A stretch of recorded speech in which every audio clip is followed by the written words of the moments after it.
दर्शक महानुभावहरू नमस्कार, तपाईहरुलाई हार्दिक स्वागत गर्न चाहन्छु हाम्रो च्यानल स्मार्ट खबरमा। आज मिति विक्रम सम्वत 2079 साल असार 11 गते शनिबार, ईस्वी सम्वत 2022 जुन 25 तारिक। आजका मुख्य समाचार बारेमा जानकारी। आज कहाँ के हुँदैछ, देशभरको अवस्था के कस्तो छ र साथमा काठमाडौँका मेयर बालेन शाहले ठूला घोषणाहरूसँगै बजेट पनि ल्याएका छन्। यस बारेमा महत्त्वपूर्ण जानकारी सँगै देशका कुन नगरपालिकाले कति बजेट ल्याएका छन्, यसबारे महत्त्वपूर्ण जानकारी। त्यसैगरी केही राजनीतिज्ञ विषयसँगै शिक्षा, स्वास्थ्य र खेलकुद सम्बन्धी महत्त्वपूर्ण जानकारी। त्यसैगरी सञ्चारकर्म छाडेर आएका रवि लामिछानेले राजनीतिमा आइसकेपछि के कस्ता कामहरू गर्नेछन् र उनी विरुद्ध उजुरी परेको थियो। दर्शक महानुभावहरू, यस बारेमा रवि लामिछानेले आफ्नो जवाब अथवा आफूले त्यो प्रश्नको जवाब कसरी दिनुभएको छ, यस बारेमा महत्त्वपूर्ण जानकारी सँगै दर्शक महानुभावहरू रवि लामिछाने, बालेन शाह र अर्क साम्पाङ पनि सँगै हुने सम्बन्धी महत्त्वपूर्ण खबर आएको छ। यस बारेमा महत्त्वपूर्ण जानकारीहरू तपाईहरुमा आजको भिडियोमा राख्नेछौँ। दर्शक महानुभावहरू, हाम्रो मेहनतका लागि यो भिडियोमा एउटा लाइक अवश्य गर्नुहोला। त्यसैगरी यदि तपाईहरुले अहिलेसम्म हाम्रो च्यानल स्मार्ट खबरलाई सब्स्क्राइब गर्नुभएको छैन भने सब्स्क्राइब गर्नुहोला, साथै छेउमा रहेको बेल घण्टीमा क्लिक गरी अलमा क्लिक गर्न पनि नबिर्सिनुहोला। आउनुहोस् दर्शक महानुभावहरू, आजका मुख्य समाचार सुरु गरौँ। मुख्य समाचारका शीर्षकहरूबाट। एमालेको होहल्ला पछि जितपुर सिमराको नगरसभा स्थगित। तुलसीपुर उपमहानगरको बजेट 1 अर्ब 86 करोड। जनकपुर धाम उपमहानगरपालिकाको बजेट 1 अर्ब 80 करोड। चलचित्र विकास बोर्डको अध्यक्ष बन्न शक्ति केन्द्र धाउँदै आकांक्षी। भुवन केसी पनि लबिङमा। गठबन्धनलाई आगामी निर्वाचनसम्म कायम राख्नुपर्ने आवश्यकता छ भन्दै नेकपा एकीकृत समाजवादीका अध्यक्ष माधव कुमार नेपालले भने पोखरामा युवा संघले प्रधानमन्त्री शेरबहादुर देउवाको पुतला जलायो। तरान उपमहानगरपालिकाको बजेट 1 अर्ब 68 करोड। बुटवल उपमहानगरपालिकाले ल्यायो 2 अर्ब 35 करोडको बजेट। रासायनिक मल उपलब्ध गराउने ज्ञापन पत्र मुख्यमन्त्रीले बुझ्न नमानेको भन्दै पर्दछन्। केपी ओलीको आरोप, प्रचण्ड इमानदार नहुँदा नेकपा विभाजन भयो। मन्त्रीहरूलाई माधव नेपालले भने पार्टीको निर्णय कार्यान्वयनमा लाग्नुहोस्। आयोगले राष्ट्रिय स्वतन्त्र पार्टी दर्ता नगरे रवि लामिछानेले दलको नाम फेर्ने। पछिल्लो 24 घण्टामा नेपालमा थप 43 जनामा कोरोना संक्रमण पुष्टि। इन्धनको कर 50% घटाउन सरकारलाई संसदीय समितिको निर्देशन। तनगढी उपमहानगरपालिकाले ल्यायो 1 अर्ब 83 करोडको बजेट। काठमाडौँ महानगरले ल्यायो 25 अर्ब 41 करोड र 96 लाखको बजेट। थप 55 लाख कमाए कबड्डी 4ले तोड्नेछ नेपालमा बाहुबली 2 को रेकर्ड। पोलिट ब्युरो बैठकमा माधव नेपालले भने मन्त्रीहरू फेर्ने पार्टीको निर्णय कार्यान्वयन हुन्छ। 309 जनाले फिर्ता पाएका छैनन्। रवि लामिछानेको द लिडरलाई तिरेको दर्ता शुल्क। काठमाडौँ महानगरले मेट्रो रेलको सम्भाव्यता अध्ययन गर्ने। मन्त्री परिवर्तन गर्ने पार्टीको निर्णय कार्यान्वयन हुन्छ भन्दै स्वास्थ्य मन्त्री खतिवडाको भनाई।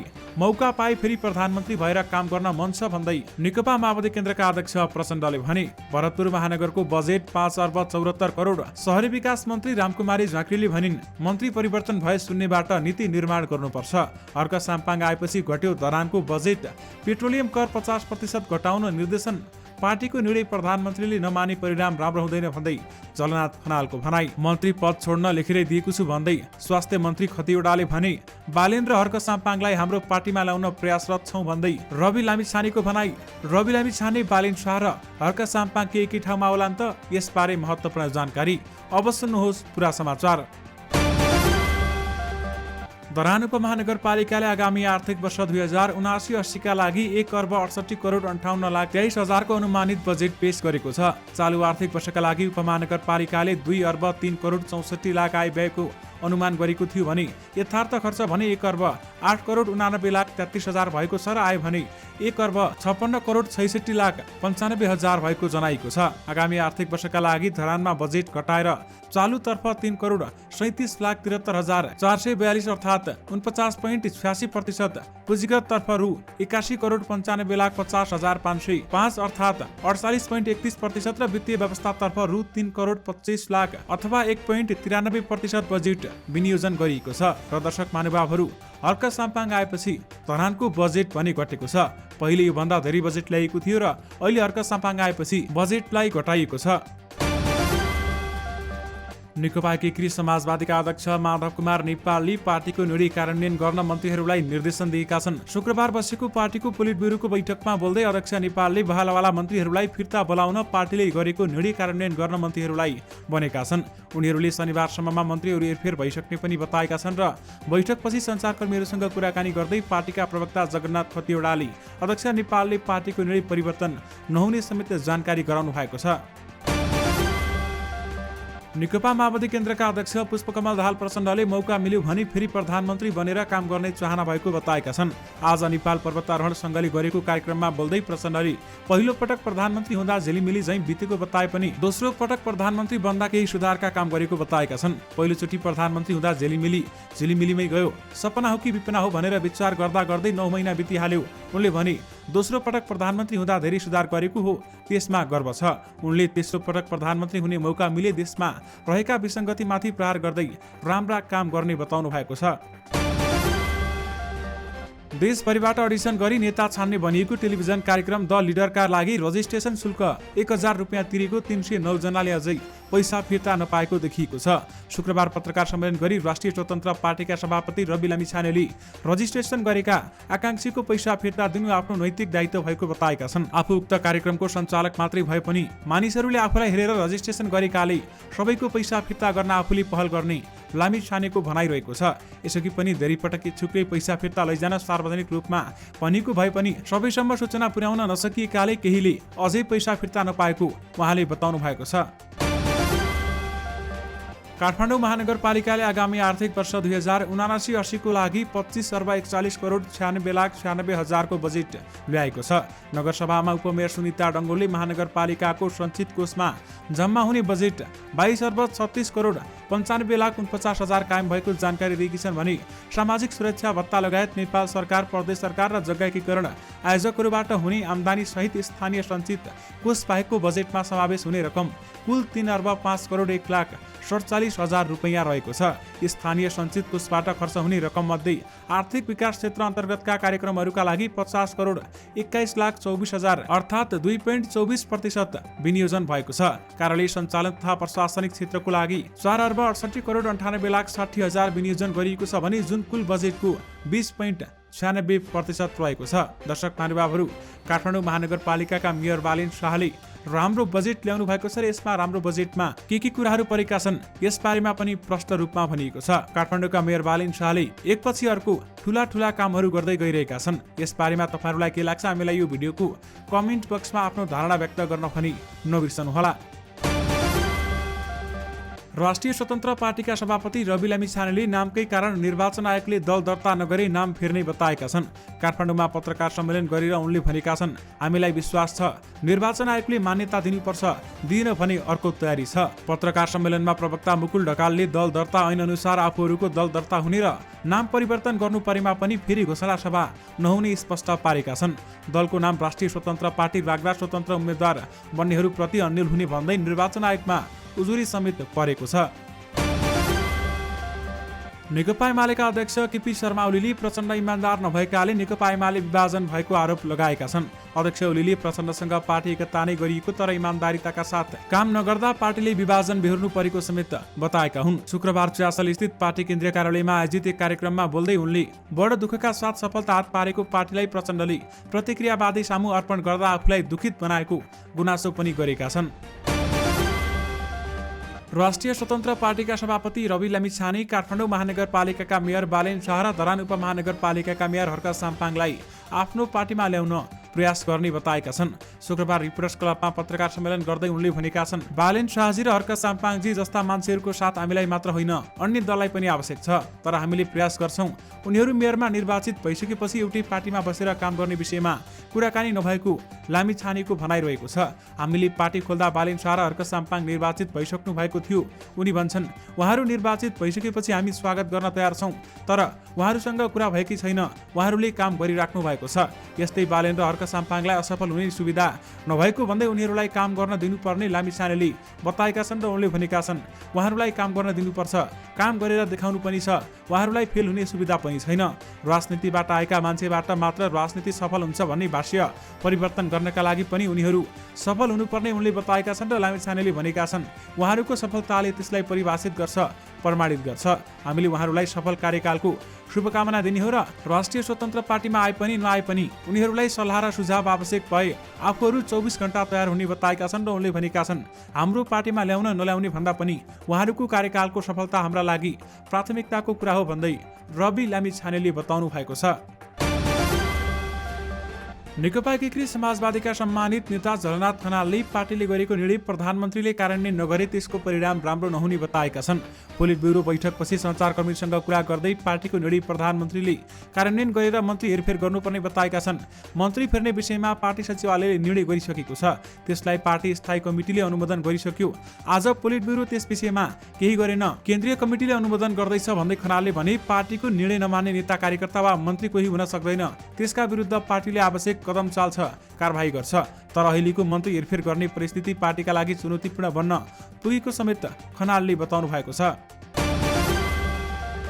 संघीय समितिले पेट्रोलियम कर 50% घटाउन सरकारलाई निर्देशन दिएको छ। उद्योग तथा वाणिज्य र श्रम तथा उपभोक्ता हित संरक्षण समितिको बुधबार बसेको बैठकले सरकारलाई यस्तो निर्देशन दिएको हो भने पेट्रोलियम पदार्थको चरम मूल्य वृद्धिबाट पर्न गएको असरलाई तत्काल न्यूनीकरण गरी जनतालाई राहत उपलब्ध गराउन विद्यमान अन्तर्राष्ट्रिय परिवेशबाट पेट्रोलियम पदार्थको मूल्य सामान्य नहुने अवधिसम्मका लागि नेपाल सरकारले नेपाल आयल निगमसँग विभिन्न शीर्षकमा लिँदै आएको करलाई 50%ले घटाउन निर्देशन दिने समितिको निर्णयमा समेत भनिएको छ। असार 6 गते बसेको बैठकले पनि पेट्रोलियम पदार्थको चरम मूल्य वृद्धिबाट सर्वसाधारणलाई पर्न गएको असर न्यूनीकरण गर्न वैकल्पिक उपायको खोजी गर्न सरकारलाई निर्देशन दिएको थियो। शहरी विकास मन्त्री रामकुमारी झाँक्रीले मन्त्री परिवर्तन भएर शहरी विकासका नयाँ नीतिहरू शून्यबाट निर्माण गर्नुपर्ने बताएकी छन्। शुक्रबार प्रतिनिधि सभा अन्तर्गतको विकास तथा प्रविधि समितिमा काठमाडौँ उपत्यका विकास प्राधिकरणले वर्तमान अवस्था विषयमा छलफलमा बोल्दै झाँक्रीले शहरी विकासका लागि ड्राफ्ट भएका सबै नयाँ नीतिहरू मन्त्री परिवर्तन भई शून्यबाट बनाउन सुरु गर्नुपर्ने बताएकी हुन्। उनले मन्त्री फेरिदा के भइरहेको कुरा जानकारी नहुने भन्दै सरकार परिवर्तन हुँदा नयाँ सहमति योजना र नीति बनाएर शून्यबाट काम सुरु गर्नुपर्ने अवस्था रहेको बताएकी छन्। त्यसैले अहिले मन्त्री हेरफेर गर्नु ठिक नहोला भन्दै उहाँले बताउनु भएको हो। भरतपुर महानगरपालिकाले आगामी आर्थिक वर्षका लागि अघिल्लो आर्थिक वर्षभन्दा 22,68,68,000 रुपैयाँ बजेट बढाएको छ।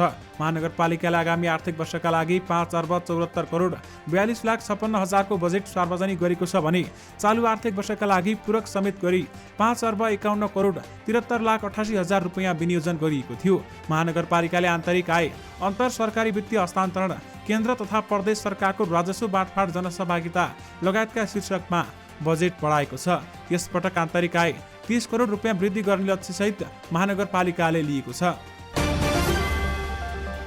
काठमाडौँ महानगरपालिकाले सार्वजनिक यातायात सुधारका लागि आगामी वर्ष मेट्रो रेलको सम्भाव्यता अध्ययन अघि बढाउने भएको छ। उपमेयर सुनिता ढङ्गोलले आर्थिक वर्ष 2079-80 का लागि शुक्रबार 25,41,96,96,000 रुपियाँको बजेट पेश गर्दै उक्त कार्यक्रम घोषणा गरेकी हुन्। उनले आगामी आर्थिक वर्षका लागि महानगरले सञ्चालन गर्ने केही प्राथमिक कार्यक्रम पनि घोषणा गरेकी छन्। सार्वजनिक शौचालय, शीत भण्डार र केएमसी मार्ग निर्माण तथा सञ्चालन कार्यक्रम बजेटमा समावेश रहेको छ भने सप्ताह गृह, पार्क तथा हरियाली प्रवर्धन र नदी किनारहरूमा ढल प्रशोधन केन्द्र निर्माण गर्ने कार्यक्रम पनि महानगरले घोषणा गरेको छ। सुदूरपश्चिम प्रदेशको एकमात्र उपमहानगरपालिका धनगढीले आगामी आर्थिक वर्षका लागि 1,83 करोडको बजेट रुपियाँको बजेट ल्याएको छ।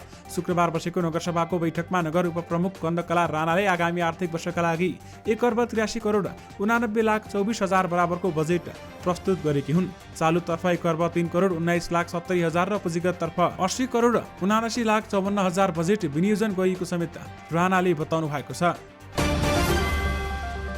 नेकपा एकीकृत समाजवादीका नेता माधव कुमार नेपालले सरकारबाट फिर्ता हुन नमानिरहेका मन्त्रीहरूलाई पार्टी निर्णय कार्यान्वयन गर्न आग्रह गरेका छन्। शुक्रबार बसेको पोलिट ब्युरो बैठकमा अध्यक्ष नेपालले भोलिसम्ममा पार्टीको निर्णय कार्यान्वयन हुने बताएको प्रचार विभाग प्रमुख जगन्नाथ खतिवडाले जानकारी दिनुभएको छ भने पार्टीको निर्णय कार्यान्वयन हुन्छ। बैठकपछि पत्रकारसँग खतिवडाले भनेका छन्, आज भोलिभित्रै कार्यान्वयन हुने कुरा भएको छ। उहाँले नेपालले केन्द्रीय कमिटी बैठकमा धेरै कुरा भन्नुभएको छ भन्दै बताइएको छ। बुटवल उपमहानगरपालिकाले आगामी आर्थिक वर्षका लागि 2079-80 का लागि 2,35 करोड रुपियाँको बजेट पेश गरेको छ। उपमहानगर नगरसभाको 11औं अधिवेशनमा शुक्रबार उपप्रमुख सावित्रा सुवेदी अर्यालले आगामी आर्थिक वर्ष 2079-80 का लागि 2,35 करोड रुपियाँको बजेट पेश गरेकी हुन् भने आगामी आर्थिक वर्ष 2078-79 मा 2,53 करोड रुपियाँ बजेट रहेको थियो। पेट्रोलियम पदार्थको मूल्य वृद्धि विरुद्ध पोखरामा नेकपा एमालेको भातृ संगठन युवा संघले प्रधानमन्त्री शेरबहादुर देउबाको पुतला दहन गरेको छ। युवा संघका कार्यकर्ताले पोखरा पृथ्वी चोकमा शुक्रबार साँझ मशाल जुलुस सहित नाराबाजी गरेका थिए भने उनीहरूले शङ्ख फुक्दै पेट्रोलियम पदार्थमा भएको चरको मूल्य वृद्धि फिर्ता गर्न समेत माग गरेका थिए। नेकपा एकीकृत समाजवादीका अध्यक्ष माधव कुमार नेपालले वर्तमान सत्ता गठबन्धनलाई आगामी प्रदेश र प्रतिनिधि सभा चुनावसम्म राख्नुपर्ने आवश्यकता भएको बताएका छन्। राजनीतिक प्रतिवेदनमा नेपालले संविधानको पूर्ण कार्यान्वयन र लोकतन्त्रको रक्षाका लागि गठबन्धन आवश्यक भएको उल्लेख गरिएको छ भने वर्तमान वाम लोकतान्त्रिक गठबन्धनमा रहेका राजनैतिक दलहरूको वर्गाधार र वर्ग चरित्र फरक फरक भए तापनि संविधानको पूर्ण कार्यान्वयन, लोकतन्त्रको रक्षा र मुलुकमा राजनैतिक स्थिरता कायम गर्ने सवालमा सहमत भएर गठबन्धनमा रही सहकार्य गरिरहेका छन्। नेपालले पेश गरेको प्रतिवेदनमा उल्लेख छ, यस गठबन्धन र सहकार्यलाई कम्तीमा पनि केही महिनापछि प्रतिनिधि सभा र प्रदेश सभाको निर्वाचनसम्म कायम राख्नुपर्ने आवश्यकता छ भन्दै बताइएको छ। सञ्चार तथा सूचना प्रविधि मन्त्रालयले रिक्त रहेको चलचित्र विकास बोर्डको अध्यक्ष पदमा आवेदन मागेसँगै आकांक्षीहरूको दौडधुप बढेको छ। 1 दर्जन फिल्मी कर्मी अध्यक्ष बन्ने लबिङमा सक्रिय भएका छन् भने अभिनेता भुवन केसी, निर्देशक सम्झना उप्रेती, नरेश पौडेल, मनिष पण्डित, सुचित्रा श्रेष्ठ, अरुण प्रधान सहितका केही फिल्मी कर्मी यति बेलामा अध्यक्ष बन्ने दौडधुपमा लागेका छन्। आकांक्षीहरूले प्रधानमन्त्री शेरबहादुर देउबा, प्रधानमन्त्री पत्नी आराजु राणा, सञ्चार मन्त्री ज्ञानेन्द्र बहादुर कार्की सहित शक्ति केन्द्रहरूलाई भेटिरहेका छन् भने कतिपय आकांक्षी गुपचुप रूपमै लबिङ गरिरहेका छन् भने कतिपयले मिडियामै यस बारेमा बोलिरहेका छन्। भुवन त भित्री रूपमा मन्त्रीहरूदेखि प्रधानमन्त्रीलाई भेटेर अध्यक्षको लागि लबिङ गरेको स्रोतले बताएको छ। मध्य प्रदेशको राजधानी जनकपुर धाममा उपमहानगरपालिकाले आगामी आर्थिक वर्ष 2079-80 का लागि रु 1,80,71,45,00,000 बजेट ल्याएको छ। शुक्रबार महानगरपालिकाका उपप्रमुख किशोर शाहले उक्त बजेट प्रस्तुत गरेका छन् भने कुल बजेट मध्ये चालुतर्फ 1,07,41,27,000 र पुँजीगततर्फ रु 73,30,18,000 विनियोजन गरिएको छ। तुलसीपुर उपमहानगरपालिकाले आगामी आर्थिक वर्ष 2079-80 को लागि 1,86,47,79,000 बजेट ल्याएको छ।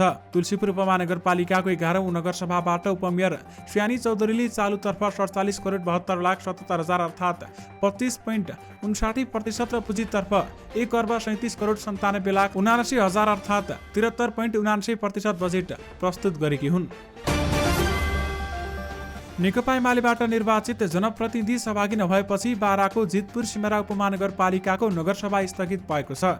125 जना नगरसभा सदस्य रहेकोमा शुक्रबार डाकिएको नगरसभामा 45 जना मात्रै उपस्थित भएका हुन् भने जितपुरको बकुलिया माविको सभाकक्षमा एमालेका तर्फबाट निर्वाचित उपप्रमुख भोलाधिकारी सहित अन्य कार्यपालिकाका सदस्यहरू पुगे पनि उनीहरूले होहल्ला गरेका थिए भने बिहान 11 बजेदेखि सुरु हुने भनिएको नगरसभा स्थलमा एमालेका कार्यपालिकाका सदस्यहरू दिउँसो 2 बजेतिर दलबल सहित नगरसभा स्थलमा पुगेका थिए। नेकपा समाजवादीबाट मन्त्री बनेका विरोध खतिवडाले पार्टीको निर्णय मान्ने बताएका छन्। शुक्रबार पोलिटब्युरो बैठकपछि सञ्चारकर्मीसँग कुरा गर्दै स्वास्थ्य तथा जनसङ्ख्या मन्त्री रहेका खतिवडाले पार्टीमा केही समस्या आएकाले 8 बुँदे मार्फत अध्यक्षको ध्यानाकर्षण भएको बताएका छन् र उनले भनेका छन् पार्टीमा केही समस्या छ भने पार्टीलाई भन्ने हो, ध्यानाकर्षण गर्ने हो। उनले आफू मन्त्री पद छोड्न तयार रहेको भनेर पार्टीमा लेखेर दिएको भन्दै राष्ट्रिय सभाबाट बजेट पारित भएपछि स्वतः मन्त्री पद छोड्ने बताउनु भएको छ। दर्शक महानुभावहरू, कबड्डी 4ले घरेलु बक्स अफिसमा सबैभन्दा धेरै कमाउने बाहुबली 2 को कीर्तिमानलाई तोड्ला त भन्ने प्रश्न उब्जिएको छ। बक्स अफिस पण्डितहरूका लागि यो रसाकसी निकै चासोको विषय बनेको छ भने द्याङराई स्टार्टर कबड्डी 4 को चौथो श्रृङ्खलाले 28 दिनमा 22 करोड 47 लाख रुपियाँ ग्रस कमाएको छ भने बाहुबली 2 ले नेपाली बक्स अफिसमा 23 करोड रुपियाँ लाइफ टाइम ग्रस कलेक्सन गरेको थियो। विकडेजमा अहिले पनि कबड्डी 4 ले दैनिक 3 देखि 5 लाख रुपियाँको कमाइरहेको छ भने सप्ताहन्तमा दैनिक कलेक्सन 5 देखि 10 लाखसम्म पुग्ने प्रोफेक्सन छ र यस्तोमा 23 करोड रुपियाँ ग्रस कमाउन कबड्डी 4 ले अब 53 लाख रुपियाँ कमाउनु पर्ने छ भन्दै बताइएको छ। पछिल्लो 24 घण्टामा नेपालमा थप 43 जनामा कोरोना भाइरस कोभिड-19 को संक्रमण पुष्टि भएको छ भने कसैको पनि मृत्यु भएको छैन। स्वास्थ्य तथा जनसङ्ख्या मन्त्रालयका अनुसार 1852 जनाको पीसीआर परीक्षणमा 32 जना र 1703 जनाको एन्टिजन परीक्षणमा 11 जना गरी 43 जनामा कोरोना संक्रमण पुष्टि भएको छ। पछिल्लो 24 घण्टामा कोरोनाबाट 14 जना निको भएका छन् भने हाल देशभर 181 जना सक्रिय संक्रमित भएका छन्, जसमध्ये 177 जना होम आइसोलेसनमा रहेका छन् भने 4 जना संस्थागत आइसोलेसन र 2 जना आइसियुमा रहेका छन्। रासायनिक मल उपलब्ध गराउन माग गर्दै कैलालीका किसानले मुख्यमन्त्रीको कार्यालयमा प्रदर्शन गरेका छन्। मल माग्दै ज्ञापन पत्र बुझाउन गएका किसानले मुख्यमन्त्री त्रिलोचन भट्टराई समय नदीपछि अखिल नेपाल किसान महासंघको अगुवाईमा कार्यालय अघि नै प्रदर्शन भएको हो। मुख्यमन्त्री तथा मन्त्री परिषदको कार्यालयले भने किसानहरू मुख्यमन्त्री भट्ट कार्यालय नभएका बेलामा ज्ञापन पत्र बुझाउन आएकाले समस्या भएको बताएको छ भने ज्ञापन पत्र कर्मचारीले बुझिदिने भन्दा किसानले अस्वीकार गर्दै प्रदर्शन गरेका हुन्। महासंघले कैलालीका निमित्त प्रमुख जिल्लाधिकारी यज्ञराज जोशी मार्फत प्रधानमन्त्री शेरबहादुर देउवालाई पनि ज्ञापन पत्र बुझाएको हो भने समयमै मल उपलब्ध नहुँदा कृषि उत्पादन घट्न गई खाद्य सुरक्षामा समेत नआउला भन्न सकिँदैन। रासायनिक मलको आपूर्तिमा भएको चरम अभावको अन्त्य गरेर सहज रूपमा मल उपलब्ध गराउन माग गर्दछौँ भन्दै ज्ञापन पत्रमा भनिएको छ। दर्शक महानुभावहरू, यो सँगै तपाईँहरूमाझ आजका सबै सम्पूर्ण मुख्य समाचारहरू राखिसकेका छौँ। फेरि पनि तपाईँहरूमाझ नयाँ रिपोर्ट अथवा नयाँ मुख्य समाचारको साथमा उपस्थित हुने नै छौँ। अहिलेलाई भने मलाई बिदा दिनुहोस्। नमस्कार।